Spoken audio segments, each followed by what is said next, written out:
শুকরিয়া জ্ঞাপন করছি। সম্মানিত উপস্থিতি, আপনারা জানেন 12 তারিখে নির্বাচন হয়েছে।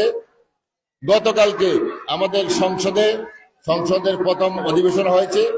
সেখানে একটা দল শপথ করেছে রাষ্ট্রপতির কাছে, আবার রাষ্ট্রপতি বক্তব্য দিচ্ছে বা রাষ্ট্রপতি বক্তব্য বর্জন করে তারা ওয়াক আউট করে সংসদে হইচই করে চলে গেছে।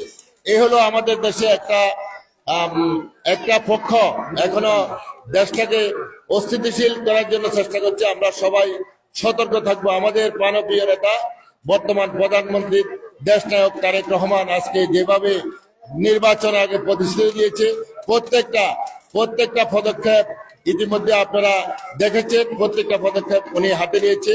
আমাদের ফ্যামিলি কার্ড উদ্বোধন হয়েছে, কৃষি কার্ড, স্বাস্থ্য খাত, আমাদের অন্যান্য খাল খনন সহ যেসব কর্মসূচি হাতে নিয়েছে, ইনশাল্লাহ সকল বাস্তবায়ন হবে।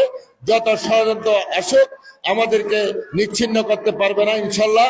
আমাদের প্রিয় নেতা আমাদের বর্তমান প্রধানমন্ত্রী তারেক রহমানের নেতৃত্বে এবং আমাদের ফেনী একের আমাদের নবনির্বাচিত এমপি আমাদের রফিকুল আলম মজলুবার জন্য দোয়া করবেন।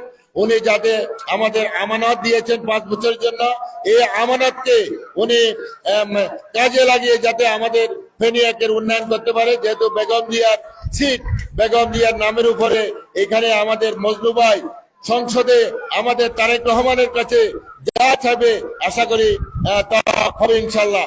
বক্তব্য সময় যেহেতু ইফতারের টাইম হয়ে গেছে, এটা আসলে খুব গুরুত্বপূর্ণ মাস, আমাদের নাজাতের মাস, আমাদের বেহেশতের। আজকে আমাদের একটা পক্ষ বেহেশতের টিকিট দিয়েছে, এটা হলো বেহেশতের টিকিটের মাস, এটা হলো জাহান্নাম থেকে বাঁচার মাস।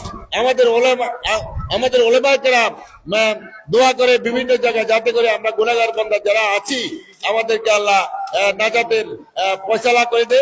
আজকে ইফতার মাহফিলের উসিলা আমাদের মুরব্বিয়ানদেরকে যাতে যারা কবরে শাহিদ আছে যাতে করে আল্লাহ কবর আযাব মাফ করে এবং বেহেশতের উচ্চ মাকাম দান করে সকলকে আমরা যাতে হেদায়েত হইতে পারি। এই হেদায়েতের মাস আল্লাহ যাতে আমাদেরকে হেদায়েত করে।